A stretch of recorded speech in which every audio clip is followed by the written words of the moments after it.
बहुत बड़ी गिरावट यहाँ पर आपको देखने को मिली और ये असल में एक्सीडेंट है क्योंकि नंबर्स किसी भी हिसाब से कमज़ोर नहीं थे। नंबर्स इनफैक्ट अगर आप देखें तो बहुत बढ़िया, लेकिन एकाएक बड़ी गिरावट यहाँ पर देखने को मिल रही है। एक तो सारी गोल्ड फाइनेंसिंग कंपनीज हैं, इनमें बहुत बड़ा सर्ज देखने को मिला। स्टॉक्स बहुत ज़्यादा चले हुए थे। अब दरअसल साथ में अगर आप देखें तो इनका जो प्री प्रोविजनिंग ऑपरेटिंग प्रॉफिट है, आप देखिए 79% यहाँ पर बढ़ता हुआ नजर आया।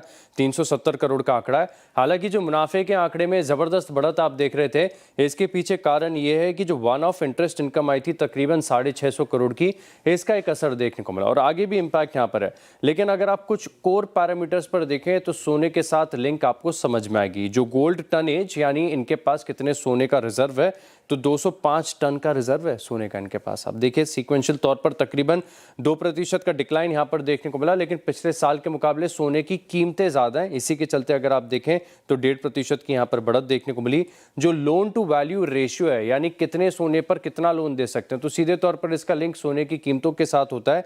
इसमें सीक्वेंशियल तौर पर 75 बेसिस पॉइंट की गिरावट यहाँ पर देखने को मिली। 55.8% का आंकड़ा यहाँ पर आपको देखने को मिला। लेकिन मैनेजमेंट एक बात साफ कह रहा है, और इसमें क्योंकि सोने की कीमतों का बड़ा लिंक हो जाता है, तो ये कह रहे हैं कि लोग जो है सोने की कीमतों को देखकर गोल्ड लोन नहीं लेते। उनकी जो ज़रूरत होती है, लिक्विडिटी की नीड्स होती हैं, इसे ध्यान में रखकर जो है यहाँ पर लोन लिया जाता है। लेकिन अगेन क्योंकि स्टॉक में गिरावट आ गई तो कहीं ना कहीं वैल्यूएशन के जो कंसर्न्स हैं वो भी सामने रखे जाएंगे। तो आप देखिए 3.3 times FY27 price to book पर ये स्टॉक ट्रेड कर रहा है। अगर आप पी देखना चाहते हैं तो फॉरवर्ड 14 टाइम्स पर चल रहा है। वैल्यूएशन स्लाइटली एक्सपेंसिव है, स्टॉक बहुत ज़्यादा चला हुआ था, नतीजे बढ़िया, लेकिन सोने की कीमतें और अब आगे यहाँ पर क्या आउटलुक होगा, इसी के कंसर्न के चलते अगर आप देखें तो ये है आज का एक्सीडेंट ऑफ द डे।